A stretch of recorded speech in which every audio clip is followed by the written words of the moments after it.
Bonjour. Oh, bah t'es réveillé. Bonjour, monsieur. Coucou. Bonjour. Bien? Oui. Ça va? Oui. Coup dodo? Oui. Oui. C'est parti, tu descends ton linge sale. Hein? Tu regardes ton agenda. Et puis on voit ce que tu fais. Ok?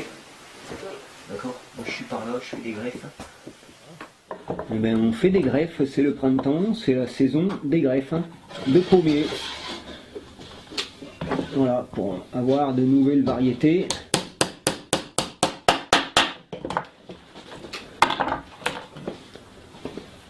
Là, je greffe de la pomme Sainte-Germaine du Massif central. Alors, les pommes qui sont essentiellement des pommes de variété ancienne, avec lesquelles on fait du bon jus de pomme. Voilà, des pommes, des poires. On essaie de faire un peu une collection, un maximum de variétés locales ou moins locales, principalement des variétés anciennes. Alors aujourd'hui, est-ce que déjà tu peux commencer juste ce matin là, par faire les poules? J'ai pas eu le temps de le faire. Les poules, les mouflons. Tu ramasses les œufs aussi. Hein?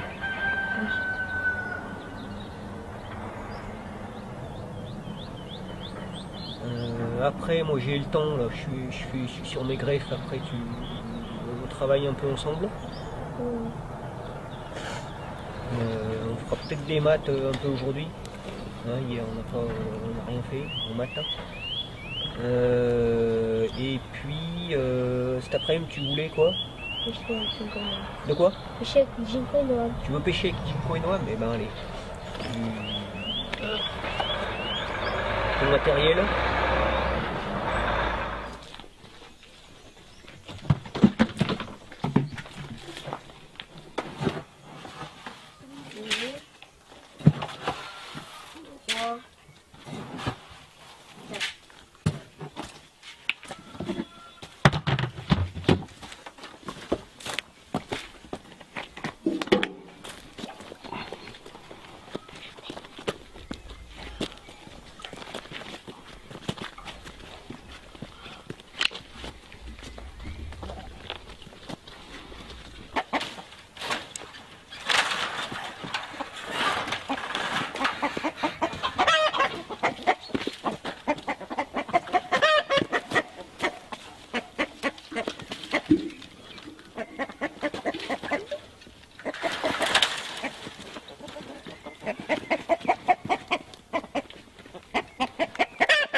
Est-ce que tu es allé à l'école?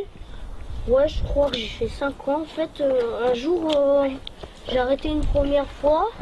Et après, je suis retournée à l'école. Et après, voilà, moi, je me suis remis à l'école à la maison. Et pourquoi t'as arrêté? Parce que je n'aimais pas trop la maîtresse. Et, des fois, je m'entendais pas bien avec les autres. Mais surtout, c'est parce qu'en fait, moi, il faut toujours que je bouge. Je peux pas rester sur une chaise pendant 5 heures dans une journée. C'est pas possible pour moi. Et c'est toi qui as décidé? Oui, avec mon père. Tu vas arrêter toute ta vie? Ben, j'aimerais bien peut-être reprendre un jour en 4e ou en 5e. Pour essayer le collège. Tu fais environ combien d'heures de cours par jour? Bah, 1 heure ou 2 heures de cours par jour. Ou des fois, je fais 1 heure. Mais souvent, avec mon père, je fais 1 heure et avec ma belle-mère, 2 heures en fait. Ça dépend avec la personne.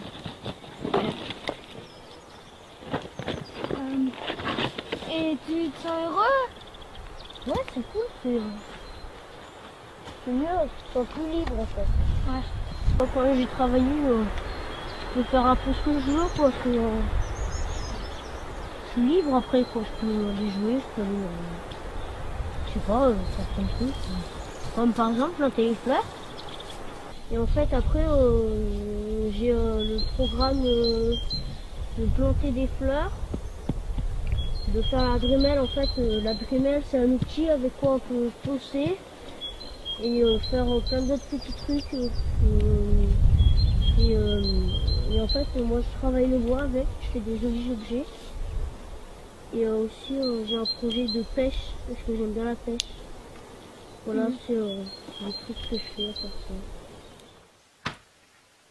C'est ça.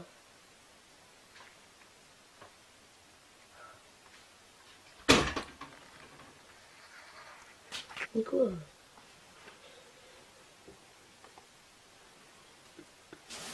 Alors tu me divises tout ça par deux, en haut et en bas.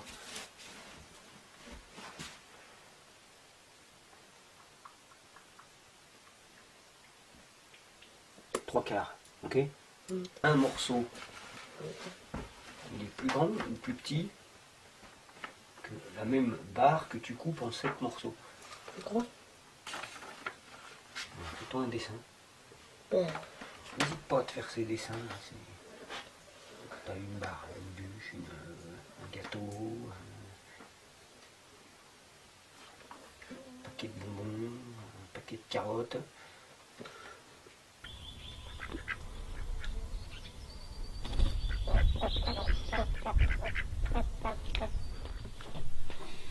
Alors moi j'ai été déscolarisée une fois, j'avais 6 ans donc c'était en CP. Dans la journée on travaillait toute la matinée, puis après l'après-midi on faisait des activités assez variées, on découvrait la nature, tout ce qui était autour de nous. J'ai bien aimé mais j'ai très peu de souvenirs parce que c'est il y a 7 ans déjà et que je pense que je préfère l'école et j'aimerais pas être déscolarisée. Et voilà. Parce que à l'école on a des amis, on change, on a plus de professeurs et moi j'aime bien la vie en société. Et j'aime bien travailler, j'aime bien l'école. Je pense qu'il aime bien parce que il est hyper actif donc il a besoin de bouger tout le temps. Puis il a besoin d'utiliser ses mains aussi. Et puis je pense que aussi ça serait bien qu'il essaye le collège. Enfin l'école quoi. Qu'il réessaye. Voir ce qu'il en pense. Je pense que je vais travailler dans la médecine en fait. Soit dans la médecine, soit dans le social. Mais je sais pas exactement quoi encore. Après, une fois qu'ils sont dedans, si ça leur plaît, c'est top quoi. Nino, il fait des super trucs, mais c'est clair que c'est pas aussi fluide que ça quoi. Mais non, bien sûr. Ouais. Et c'est normal par rapport à l'âge aussi et tout ça, mais voilà. C'est juste que là, du coup, tu filmes qu'une fois qu'il est dans l'activité. Et on dirait que tu vois que Nino lui-même il fait son parterre de fleurs. Ce qu'on a fait ce matin, on le fait de temps en temps, mais c'est ce qu'on essaye de faire, c'est l'idée quoi. Là, je prépare mon matériel pour aller à la pêche avec des conneries.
Mais c'est pour faire le dessin, c'est ça? Bah, cadeau.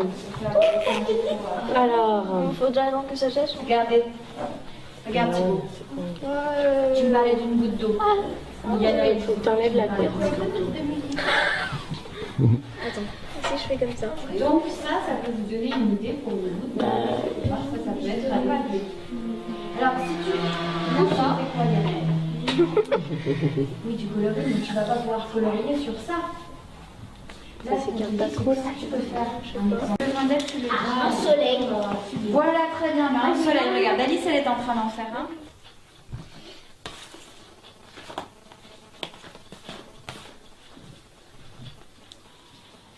Ouais, alors ceux-là, c'est deux qui ont un tiret entre les deux. Au tiret dessous et au tiret dessus. Ok, tu regardes les deux suivants.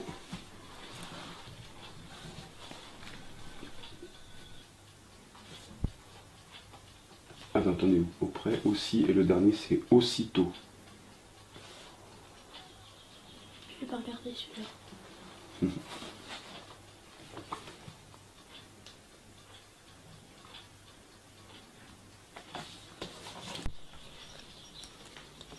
Parce qu'on veut mettre un. Bah oui, exactement.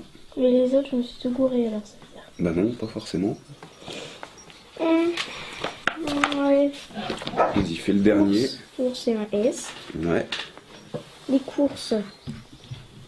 Un course. Pas un. Bah ça, je croyais. Une. Ouais. C'est bizarre. Une course. Les mots invariables.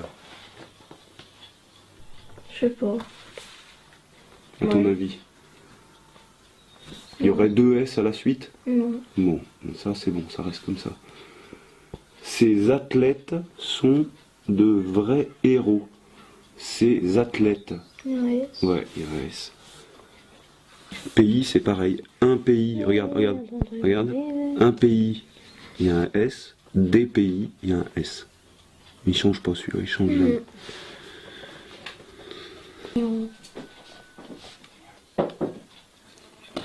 Magnifique. Ouais, le 7, il est facile, on dirait un T.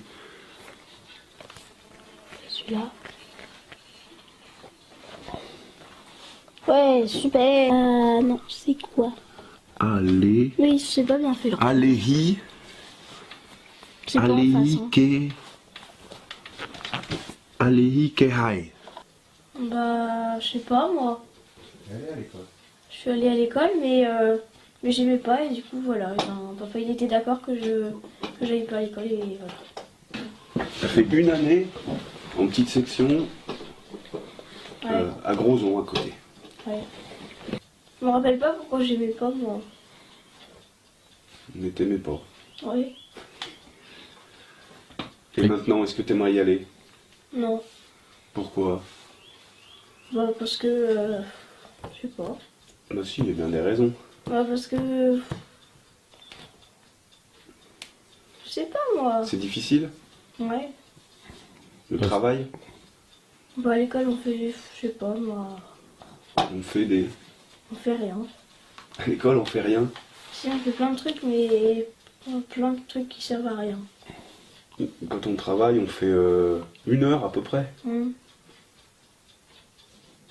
Ouais. Puis sinon, le reste du temps, tu fais quoi?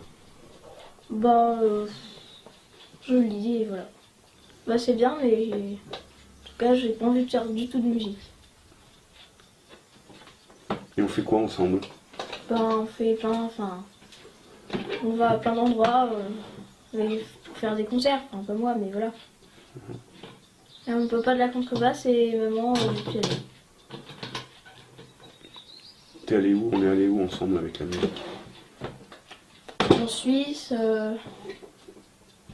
je sais pas, à Nice, je sais pas, il y en a tellement plein des endroits. Je sais pas, moi, il y en a trop des endroits.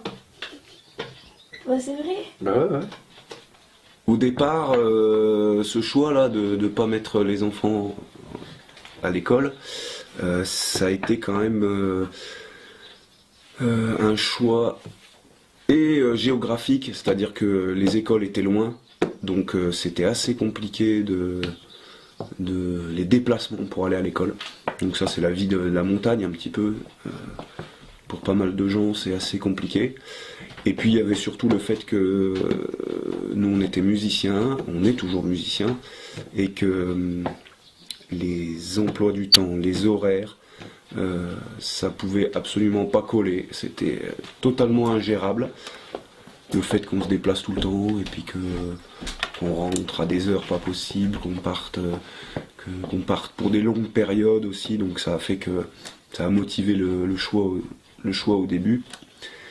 Et puis petit à petit, ça s'est installé un peu comme ça, et puis c'est avéré que on a beaucoup apprécié.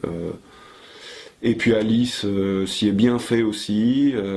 Alors après, comme dans tous les choix, il y a des avantages, il y a des inconvénients. On parle toujours, les gens, en fait, ont subi une pression sociale énorme, dans le sens où tout le monde nous demande tout le temps, mais est-ce que les enfants arrivent à voir d'autres enfants, parce que ils sont tout seuls. Ils sont pas trop tout seuls, et l'aspect social, c'est pas trop difficile. Eh bien non, pas du tout. En tout cas pour nous, ça s'est toujours très bien passé, et on a beaucoup de passages à la ferme. Nous-mêmes, on est beaucoup en déplacement, donc en fait, les enfants ici, ils voient toujours beaucoup de monde, et ils sont tout à fait sociabilisés. Ce ne sont pas des bêtes sauvages et féroces. Ils ont vraiment l'habitude d'être en contact avec le monde. Donc de ce côté-là, il n'y a aucun problème. Et puis, un des aspects qui est incroyable avec l'école à la maison, c'est la façon dont on se rend compte que, en fait, les enfants apprennent très bien tout seuls. C'est-à-dire qu'ils vont chercher ce dont ils ont besoin au moment où ils en ont besoin. Et ça, quand on le vit et quand on l'expérimente, c'est vraiment, vraiment étonnant.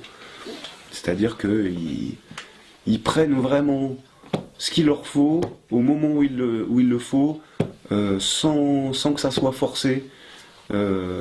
Ils apprennent à écrire, ils apprennent à compter, ils mettent en pratique les choses directement dans la vie courante, quoi. C'est-à-dire que le jour où ils vont avoir besoin de comprendre les mesures, par exemple, c'est qu'ils vont en avoir besoin pour fabriquer leur cabane, par exemple. Donc là, ils vont demander, mais pourquoi 98 cm, pourquoi est-ce qu'on écrit ça 0,98 mètres? Voilà, par exemple. Ils vont chercher ce qu'il leur faut au moment où ils en ont besoin. Et en fait, ils se débrouillent très bien tout seuls. Donc, voilà, nous, on est plutôt contents.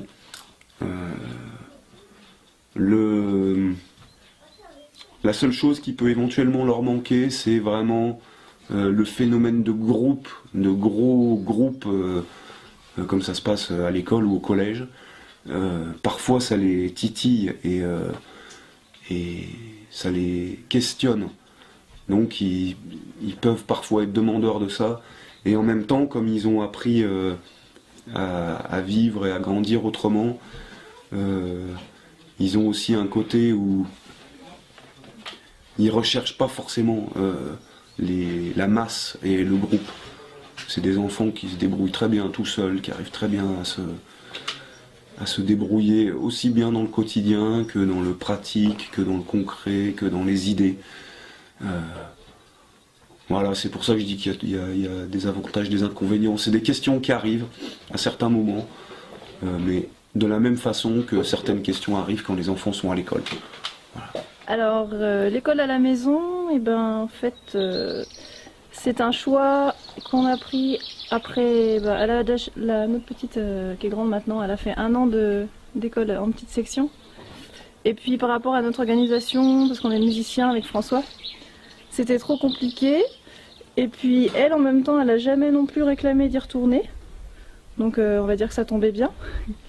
Et puis il a fallu qu'on trouve la meilleure solution pour qu'elle puisse apprendre quand même et qu'on puisse vivre au mieux en fait. Donc on a trouvé que c'était la meilleure solution de faire à la maison.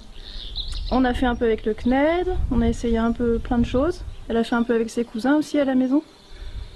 Et on est tombé aussi sur un super bouquin d'André Stern qui nous a bien soutenus. Et puis voilà, on va voir par la suite comment ça va tourner. Elle réclame de temps en temps d'aller peut-être voir des copains copines plus souvent. Donc faut qu'on trouve quelque chose. L'école Montessori, la plus proche de chez nous, c'était trop cher. Et en plus, c'était pas si proche que ça. Et voilà, on cherche. Voilà. Sur son père, c'est pas André, c'est Arnaud. Arnaud Stern. J'ai flashé sur sa vue de plein de choses, par rapport à ce qu'il fait sur la peinture aussi. J'avais envie de faire la même chose pour la musique. Je me dis mais comment faire? En fait j'aimerais bien dans notre salle à musique faire quelque chose comme ça, mettre des papiers sur les murs et faire ce que pratique son père là, de les faire dessiner sans forcément vouloir montrer après le résultat aux parents, gna gna gna, dire si c'est bien, si c'est pas bien. J'adore sa façon de voir les choses. J'ai encore envie d'étudier ça, mais ouais. Là le bouquin d'André et je ne suis jamais allée à l'école. Il parle pas beaucoup dans ce bouquin de ce qu'il a fait jusqu'à 12 ans. Mais à mon avis, c'est parce qu'il devait avoir pas mal quartier libre aussi, ce qui est pas mal. Et c'est à nous de faire notre propre sauce, quoi. De toute façon, lui, c'est un exemple. Il dit bien que c'est son exemple à lui, à chacun de trouver quoi. À chacun de trouver la meilleure solution quoi. Il faut surtout garder confiance et pas se laisser influencer par tous ces gens qui te disent tout le temps oh oui mais là, pour que ton enfant soit à l'aise avec d'autres enfants, nous on fait bien attention à ça, elle voit souvent des gens, il n'y a pas de problème quoi. Donc voilà un côté sauvage mais qu'elle aurait je pense gardé même si elle était allée à l'école. Il y a pas mal de choses qu'on fait ensemble avec François, et Linda et Alice. Voilà, avec les deux familles. Mais pas que quoi. Mais pas que, déjà on n'a pas la même origine sur nos choix de déscolariser les enfants. Oui. Toi, tu as déscolarisé Alice aussi par rapport à une situation professionnelle. Ouais. Tu me dis, je me trompe? Non, mais c'est ça. Et alors, au-delà de choix idéologiques de notre part, vis-à-vis de l'éducation nationale, l'école, et ses travers, les esprits de compétition,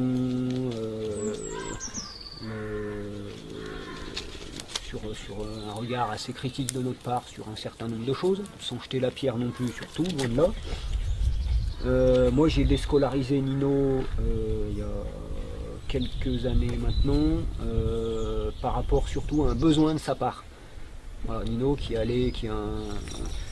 il était encore petit, il était encore en grande section de maternelle et il était à une période où il n'était pas bien de manière générale et il n'était pas bien encore moins à l'école. Voilà, avec pas mal de problèmes par rapport à l'autorité, problèmes dans un groupe, il n'était pas du tout dans une période où il était bien, ni dans un cadre assez fixé qui était celui de l'école, ni dans un groupe avec d'autres enfants, quoi. Donc par nécessité pour lui, j'ai décidé à l'époque de le retirer de l'école. On a donc tout de suite, assez rapidement, il s'est trouvé beaucoup mieux, voilà, voire même très très bien. Et la suite a montré que même si la situation est loin d'être parfaite, Nino, le choix de l'école à la maison s'est montré plutôt assez positive pour lui. Voilà, alors je termine sur. Alors, on utilise le mot école à la maison. Moi, j'aime pas trop ce terme qui est un petit peu réducteur. Vous avez parlé de sociabilisation avec François tout à l'heure. Moi, j'aime bien le terme. Une époque avec les enfants, on avait dit le mot la découverte. Déjà, plus employer le mot école. Ou alors plutôt que le terme école à la maison, j'aime bien aussi dire l'école là où on est. En fait, ce qu'on fait, c'est qu'on parle pas d'école et que on fait les matières.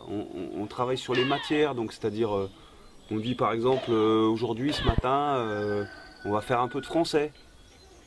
On fait du français. Ah, demain, on fera des maths. Donc, on fait des maths. Mais on n'est absolument pas dans le truc de vraiment de l'école avec des contrôles, des notes évidemment, bien sûr. C'est une des choses qui fait qu'on a choisi ça aussi, c'est qu'il n'y a pas de compétition, il n'y a pas de. Pour ce qui est du langage, et ben, étant donné qu'ils font plein de choses différentes ici, ils ont un vocabulaire qui est très large. Ils savent expliquer les choses, enfin voilà, toutes les choses viennent en fonction aussi de leurs besoins et en fait ils se débrouillent aussi très très bien tout seuls, quoi. Non, le gros avantage de fonctionner comme ça, c'est de pouvoir réussir à sortir des programmes. Voilà, des programmes à l'école qui imposent un rythme qui correspond pas forcément à celui des enfants. Pas toujours à celui des enfants, ouais. À l'instant T. Ouais. Voilà, et on arrive vraiment à pouvoir avancer à leur rythme et puis sortir des programmes qui imposent un rythme du fait que à l'école, les programmes doivent être terminés en fin d'année scolaire. Voilà, on sort des histoires de niveau, de CE1, CM1, CM2, et on arrive à quelque chose vraiment qui permet une liberté énorme.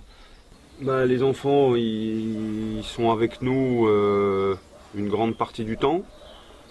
Donc ils sont aussi bien dans les travaux de la ferme, dans les travaux agricoles, dans le jardin, le jardinage, le bois,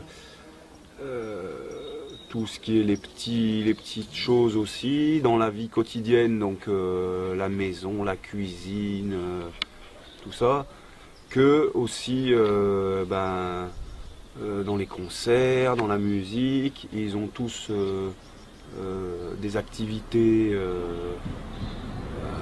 comme sportives, donc du foot ou de la danse, de la musique. Et puis comme on est un endroit où il se passe beaucoup de choses, où il y a beaucoup de gens qui passent aussi, ils ont l'occasion de rencontrer beaucoup de monde et de pouvoir découvrir aussi plein d'activités et de connaissances et de savoirs différents. C'est-à-dire que les gens qui passent ici, c'est vraiment très très large, aussi bien au niveau artistique que au niveau rural, vraiment plein de gens qui travaillent sur le territoire dans des métiers plutôt ruraux, et puis de la vie associative aussi. Enfin voilà. Donc nos enfants sont toujours en contact avec du lien, quoi, avec de l'activité. Et moi je trouve que c'est plutôt facile à gérer, quoi. En fait c'est assez naturel. Voilà, les choses se font naturellement. Moi je rebondis en me disant, vraiment en considérant que nos enfants sont une corvée dans notre vie quotidienne, sont vraiment un boulet, quoi. Les enfants, c'est assez affreux, quoi. Pourquoi est-ce qu'on les met pas à l'école, quoi? Voilà. La question, je peux la retourner. On aime bien la retourner dans l'autre sens quand on nous demande pourquoi est-ce que vous déscolarisez vos enfants. on pourrait poser la question, pourquoi est-ce que vous scolarisez les vôtres? Ouais. Voilà. En Alors plus, après, sur la Ouais. vie quotidienne, eh ben, on a des enfants qui vivent, qui évoluent avec nous, même s'ils ont des activités à l'extérieur, même si on n'hésite pas à les mettre à droite, à gauche, voilà, ce qui est une bonne chose pour eux.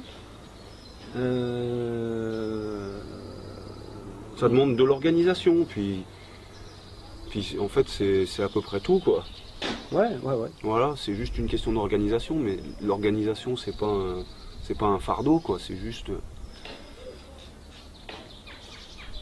s'arranger pour que tout se passe bien, et c'est pas plus difficile comme tu dis que quand il faut les emmener le matin à l'école, les récupérer le soir, faire les conseils de classe, les sorties de classe, les rendez-vous avec les profs, enfin voilà, c'est un autre choix qui a... Bah, tu parles des horaires. Oui. Les horaires, c'est moi, connaissant aussi l'école, puisque Nino est déjà allé à l'école, et Margot aussi, mais de se détacher aussi de certaines horaires durant la semaine, ça a été pour moi à l'époque, et pour les enfants aussi, et ça se ressent vraiment sur le quotidien, ça a été aussi un grand bol d'air. L'inspection de l'éducation nationale. Alors oui, on parle de pression sociale et de la part de l'éducation nationale et de la part de la société ambiante, voilà, que ce soit la famille ou les amis, ou voilà, un peu pas mal de gens à qui on est amené à en parler.